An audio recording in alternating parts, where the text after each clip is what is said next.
The Wolf and the Seven Little Kids by Jacob and Wilhelm Grimm. There was once upon a time an old goat who had 7 little kids and loved them with all the love of a mother for her children. One day, she wanted to go into the forest and fetch some food. So she called all 7 to her and said, "Dear children, I have to go into the forest. Be on your guard against the wolf. If he comes in, he will devour you all, skin, hair, and all.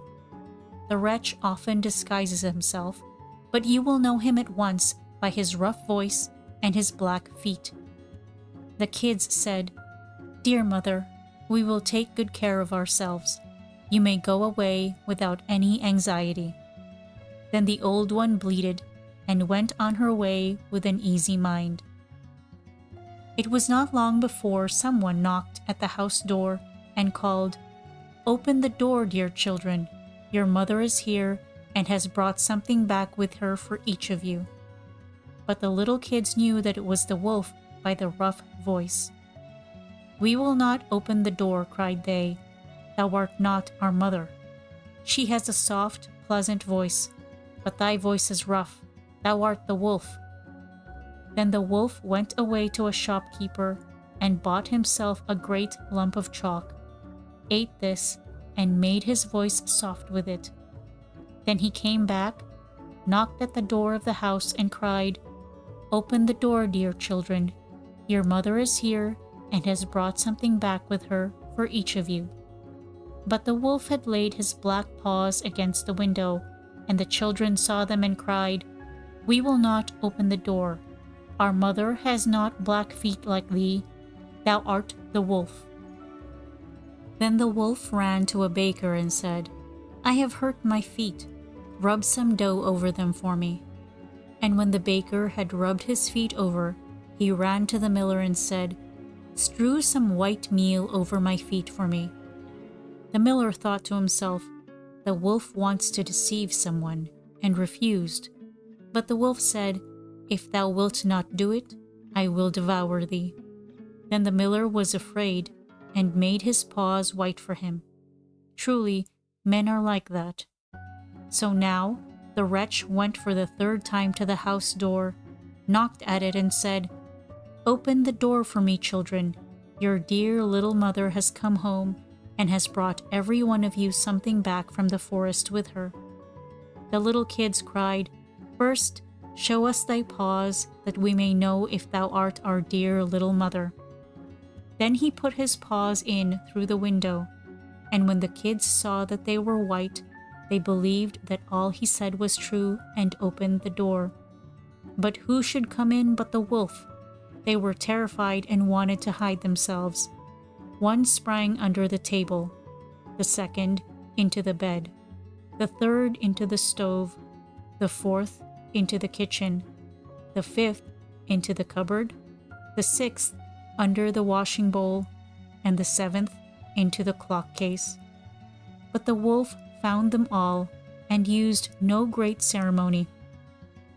One after the other, he swallowed them down into his throat. The youngest, who was in the clock case, was the only one he did not find. When the wolf had satisfied his appetite, he took himself off, laid himself down under a tree in the green meadow outside, and began to sleep. Soon afterwards, the old goat came home again from the forest. Ah, what a sight she saw there! The house door stood wide open. The table, chairs, and benches were thrown down.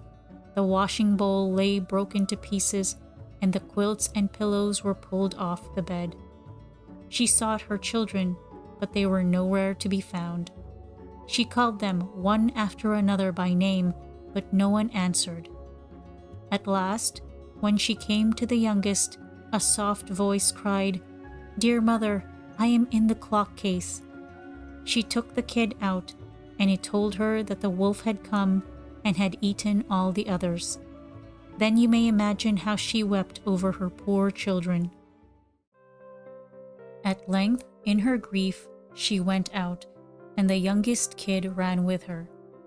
When they came to the meadow, there lay the wolf by the tree and snored so loud that the branches shook.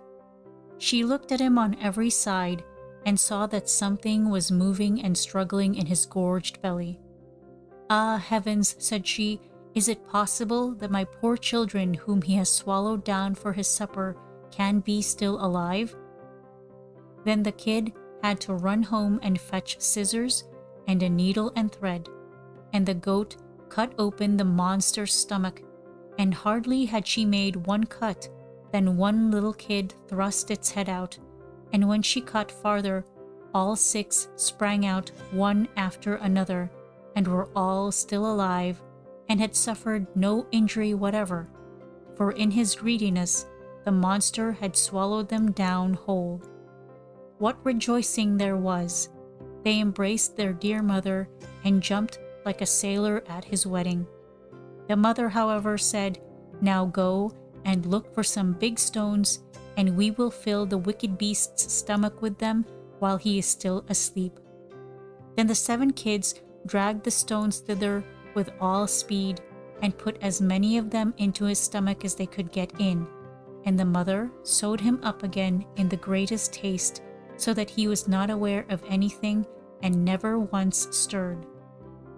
When the wolf at length had had his sleep out, he got on his legs, and as the stones in his stomach made him very thirsty, he wanted to go to a well to drink. But when he began to walk and move about, the stones in his stomach knocked against each other and rattled. Then cried he, "What rumbles and tumbles against my poor bones? I thought it was 6 kids, but it's not, but big stones." And when he got to the well and stooped over the water and was just about to drink, the heavy stones made him fall in, and there was no help, but he had to drown miserably. When the 7 kids saw that, they came running to the spot and cried aloud, "The wolf is dead! The wolf is dead!" and danced for joy round about the well with their mother.